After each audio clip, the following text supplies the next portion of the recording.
નમસ્કાર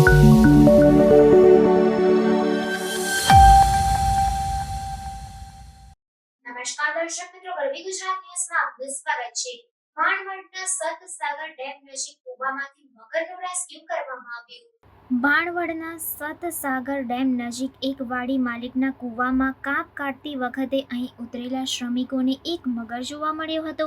ડરી ગયેલા મજૂરોએ તુરંત બહાર આવીને વાડી માલિકને આ અંગે જાણ કરી હતી, જેથી તેમના દ્વારા ભાણવડના વન વિભાગ તેમજ જાણીતી પશુ સેવા સંસ્થા એનિમલ લવર્સ ગ્રુપના રેસ્ક્યુઅરને જાણ કરવામાં આવી હતી, જેથી વન વિભાગના range forest officer Solanki Ramdebhai Kota અને એનિમલ લવર્સ ગ્રુપના અશોક ભટ્ટ, જાવીદભાઈ, અરજણભાઈ વિગેરે તુરંત જ આ સ્થળે દોડી ગયા હતા અને લાંબી જહેમત બાદ કૂવામાં રહેલા આ મગરનું રેસ્ક્યુ કરી અને બરડા વિસ્તારના પ્રાકૃતિક આવાસમાં મુક્ત કરાયો હતો।